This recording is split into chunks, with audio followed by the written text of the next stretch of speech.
have refused to hear our demands because they are anti-democracy.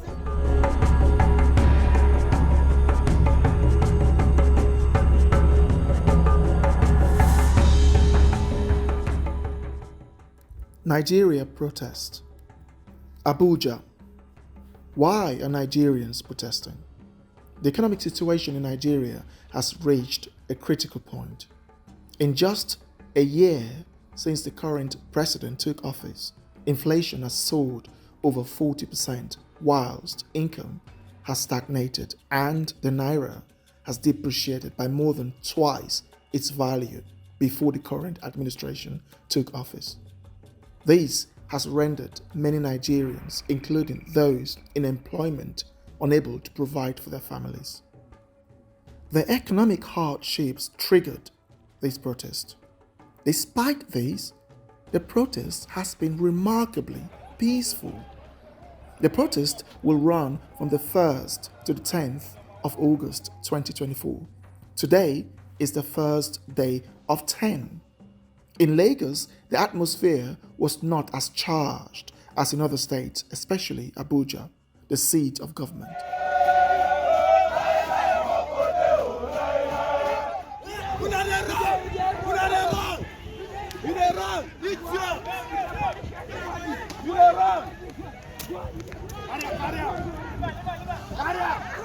There have been reports of violence in Kano and other states, but it's important to remember that no protest, regardless of location, is 100% peaceful.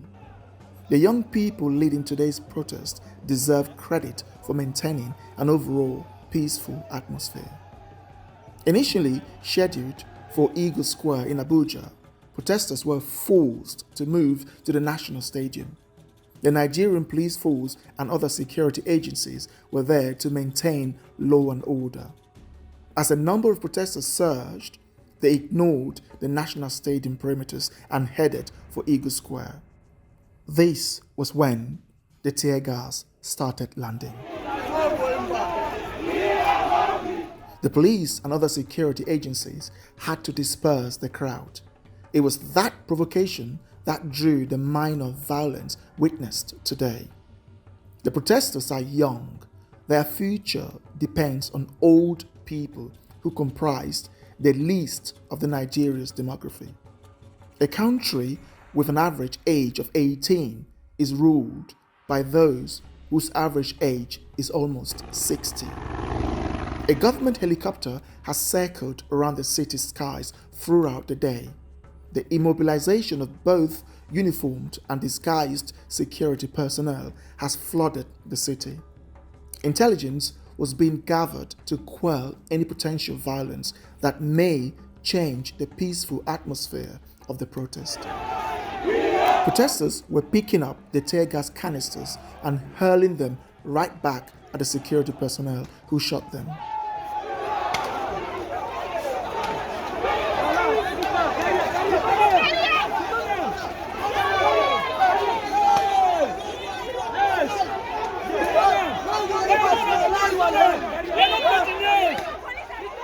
Motorists were prevented from driving into the city as the protest became agitated.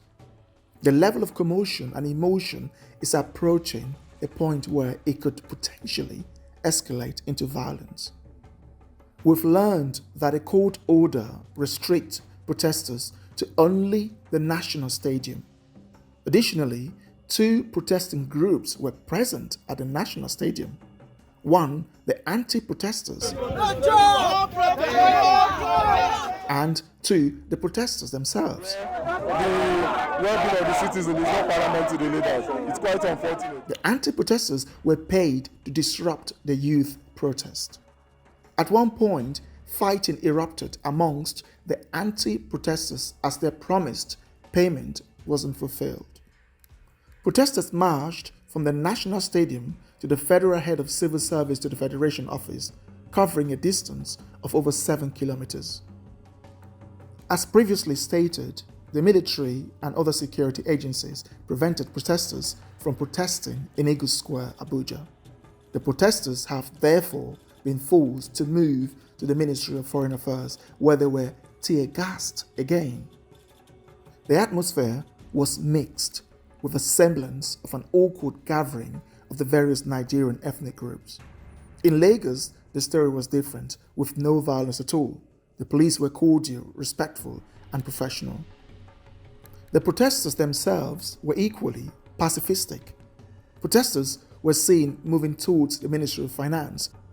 At this stage, though, they gained momentum and were increased in number. Empowered by numbers, the security agencies slowed down but ensured the situation didn't deteriorate.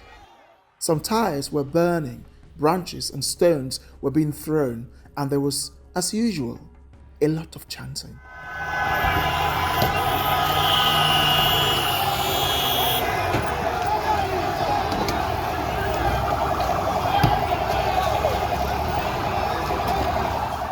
We interviewed some protesters to gain insight into their demands. In the noise and chaos, anything can happen. We are here to exercise our right to protest. So what are your demands? Our demands are simple. We say no to bad governance, and that implies that true democracy should be restored. Our electoral system should be reformed. Most importantly, fuel subsidy must be reversed. The Nigerian people have not felt any impact other than hardship. Protesters insisted that they only heard stones after they were tear-gassed. I am not sure what the government is scared about. The number of security personnel on Abuja's street is unprecedented. It would seem there are no police officers on any other duty. One could wonder, if Nigeria has so much police manpower, how come the country has heightened insecurity? The old men in charge of this country are more concerned with maintaining their power, as evidenced by the number of security personnel they deploy to prevent the protests from turning into a cry for regime change like those in Kenya. Though there is still a lack of consensus, one thing is certain: the protesters are deeply affected by the current administration's economic policies, which devalued the naira and devastated the economy. Would Nigerians unite and fight for a single purpose? There are over 140 million Nigerians who are under the age of 35. That is more than the population of South Africa, Ghana, and Ivory Coast combined. Most of those 140 million young people live in poverty. It thus begs the question, where are they? Why are they not on the street sending an unequivocal message to the old men who sent them into a life of penury? I ask again, can Nigerians protest like Kenyans? If you want to stay in touch with Nigerian 2024 protest, subscribe, like and share as we summarize the events for you daily. Thanks for watching.